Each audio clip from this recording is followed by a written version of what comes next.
గ్రామీణ వైద్యులు అంటే మీకు సమయం ఉండదు, సందర్భం ఉండదు, రాత్రి లేదు, పగలు లేదు, అసలు మీకు టైం ఇచ్చేటట్టు ఉండదు. ఎవరికి ఆరోగ్యం వచ్చినా రాత్రి 1 గంటలు కూడా చూసే మీరు డాక్టర్ కాదు, దేవుడు అవచ్చు. ఇలా చాలా మంది గతంలో దివంగత రాజశేఖర రెడ్డి గారు మీ సేవలు గుర్తించి వీళ్ళని కూడా గ్రామాలలో వీళ్ళ సేవలు వాడుకోవాలని చెప్పి ట్రైనింగ్ ఇచ్చి, అంటే సుమారు మన తెలంగాణ రాష్ట్రంలో 45,000 మందికి నాకు తెలిసి 25,000 మంది ట్రైనింగ్ పొందిన డాక్టర్లు ఉన్నారు. మరి మన యాదాద్రి జిల్లా కన్నా ఉమ్మడి నల్గొండలోనే 6,000 పైచీలకు 4,200 మంది డాక్టర్లు ఇవాళ ట్రైనింగ్ పొంది ఎంబీబీఎస్ చేసిన కంటే ఎక్కువ కూడా వాళ్ళు మనిషిని చూస్తే రోగం పసిగట్టే డాక్టర్లు కూడా వీళ్ళు ఉన్నారు. దానికి నిదర్శనం మా చెన్నకృష్ణ డాక్టర్ గారు. నేను ఇక దుర్గపల్లి రాగా అంటాడు, అలా ఏంటి అంటున్నావు అంటే డాక్టర్ మీదంటే మనిషిని చూసే చెప్పగలుగుతాడు. మరి అలాంటిది మీ సేవలు ఇంకా కూడా గ్రామీణ ప్రాంతాల్లో అవసరం. తక్షణమే స్పందించి వాళ్ళకు బస్ ఎయిడ్ చేయకపోతే అక్కడ ప్రాణాలు కోల్పోయే అవకాశాలు ఉంటాయి. మరి దానికి గత ప్రభుత్వంలో కొంత వెసులుబాటు వచ్చినా జీవో నెంబర్ 429 మరి 420 అయినా మీ బాధలు తీరలేదు, మీ కష్టాలు తీరలేదు.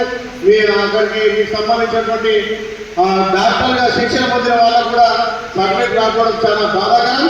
తప్పకుండా ఈ ప్రభుత్వంలో మీ బిడ్డగా నేను ఇలా ఎమ్మెల్యే ఇక్కడ ఉన్నట్టే నా ఆర్ఎంపీ డాక్టర్లు గ్రామాన నాకు ఓటేసి గెలిపించారు కాబట్టి ఓటు వేయడం కాదు, ఓటు వేయించారు. ఎందుకంటే గ్రామంలో కులాలకు ఖచ్చితంగా, మతాలకు ఖచ్చితంగా, పార్టీలకు ఖచ్చితంగా ప్రతి గ్రామంలో ఇంటి దాకా పోయే వ్యక్తులు మీరు ఉంటారు. డాక్టర్ ఇంటికి వస్తుంటే వాళ్ళ స్వాగతం రాంటారు.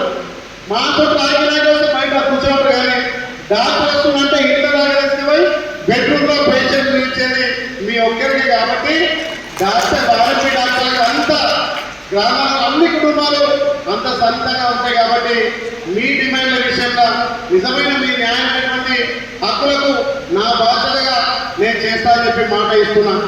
నిజంగా ఒక రకంగా తెలంగాణలో ప్రజాప్రభుత్వం రావడానికి ఆర్ఎంపీ డాక్టర్ల ప్రాధాన్యత, వాళ్ళ ప్రాముఖ్యత ఎక్కువ ఉన్నది.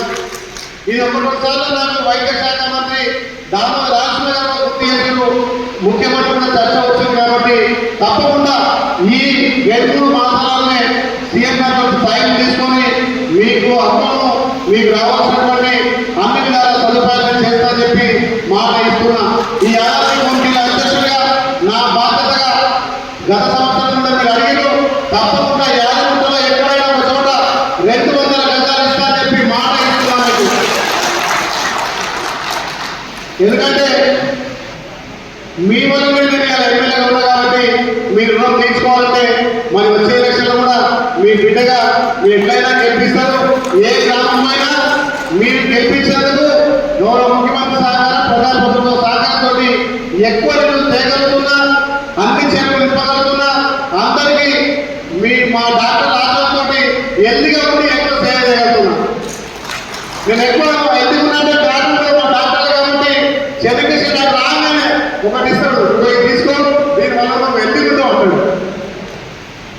ఏంటి అనగా అంటే ఒక తండ్రిగా, ఒక గురువుగా ఎట్లా ఉండాలని నేర్పించే శిక్షణ పొందిన మీ డాక్టర్లు కాబట్టి తప్పకుండా మీ అందరి సహాయ సహకారంతో ఈ యాదాద్రి భువనేశ్వర అభివృద్ధి కోసం, అదేవిధంగా మీ విషయం కూడా ప్రభుత్వం దృష్టి తీసుకుపోయి తప్పకుండా ఇంప్లిమెంట్ చేస్తారని మాటిస్తూ 10వ వార్షికోత్సవం వరకు మనం ఎక్కడ కూడా భూమి పూజ చేసుకునే విధంగా ల్యాండ్ ఇస్తారని మాట ఇస్తూ ఇంకా 2-3 ప్రోగ్రామ్స్ ఉంటే మీరు 2 గంటలు చేయడానికి ఇంకా ముందుకు వస్తా.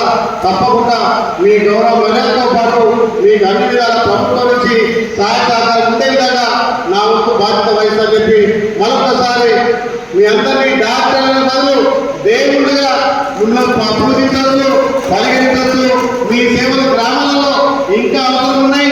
మొన్ననే ఇక్కడ చెప్పినటువంటి పెద్దలు చెప్తే నేను అక్కడ డిఎంఎస్ లో చెప్పిన యాదాద్రి భువనగిరి జిల్లా నా సొంత జిల్లా, ఎవరి మీద కేసు పెట్టినా ఊరుకోను. అదే కేసు పెట్టి నాలుగేళ్ళంటే బాగుంటుందని చెప్పి వాదించి కేసు కూడా తగ్గించిన కానీ ఇది జీవన ద్వారా వస్తే మీ అందరికీ తప్పు.